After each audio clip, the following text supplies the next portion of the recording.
Well, hello everybody, and welcome back to the Daily Audio Diet.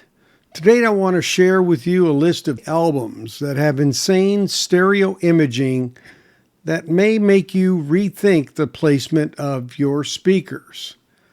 So, the albums what I'm going to talk about will help you maybe with some speaker calibration perspectives. So, what we're really trying to do are these things: widen the sound stage. It's if everything feels stuck to the speakers, your setup can be too narrow. Adjust the toe in or increase the space between your speakers until the sound flows into the room beyond the physical boxes of the speakers. What about adding depth? Imaging isn't just left to right, it's also front to back. If the mix feels flat, try pulling your speakers away from the wall and clearing objects between them to your ears. To tighten instrument placement, these sounds should be in defined spots. If they all kind of smear and smash together, check the polarity of your speakers, the positive to the positive on your amp or receiver, and the negative to the negative, as well as the speaker symmetry. When it's right, you'll be able to see each player more within the sound stage, both left and right and back and forth with depth.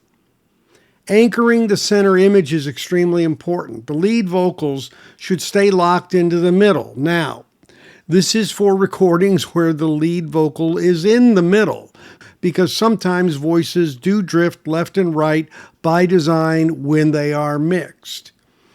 If there is some drift, tweak the spacing or toe in of the speakers. Make sure that they have similar surroundings to them, because those can vary where that voice may sound from the middle and make it off a bit. And stress test with these complex mixes. Once things do sound good, throw on something dense and layered. If the image holds together through that under pressure, your calibration is solid. So, you want to focus on one album at a time when you do this listening. Take notes as you adjust speaker positioning. Small changes can have big effects. Keep your room symmetrical and clear of negative clutter. Give your ears some breaks to avoid fatigue. And these albums are more than just great music. They are, in fact, precise tools for unlocking your system's full potential and spatial capabilities.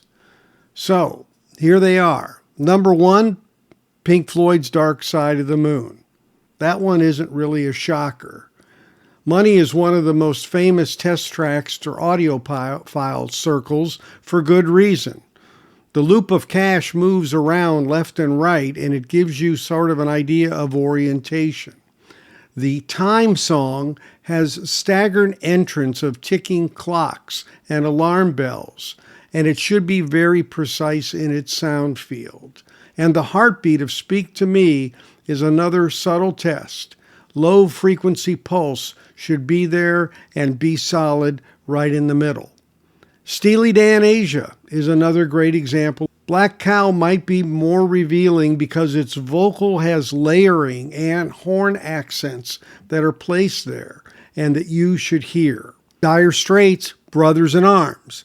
A classic album recorded digitally, one of the best recorded albums out there, especially in the digital domain. It's just very dynamic. The song Why Worry is a slow burn. Guitars come in, they hang close, ambient sounds stretch into the backfield. You'll notice not just placement, but distance in that song.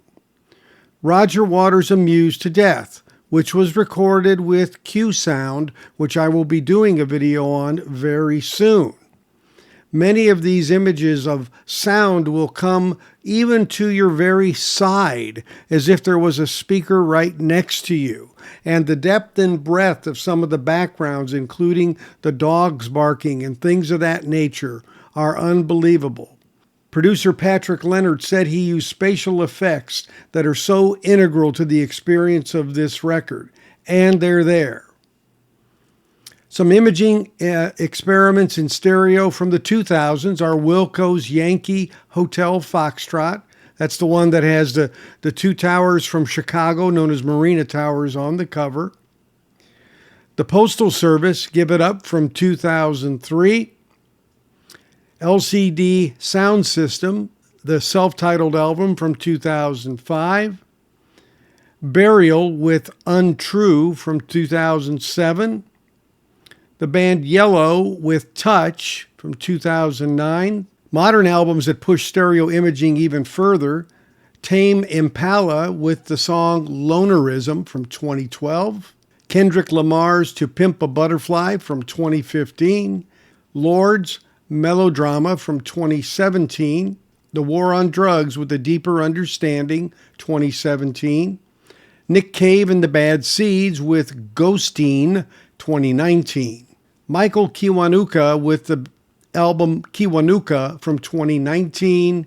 Billie Eilish, When We All Fall Asleep, Where Do We Go? Black Country, New Road with For the First Time from 2021. St. Vincent's Daddy's Home from 2021. Black Country, New Roads, Ants from Up There from 2022. And that's the list. So you have some older music that is reminiscent of my time frame of listening to music, and then newer things there to use for you folks that are younger and trying to set up a system. But it is important to get these elements correct in your sound room.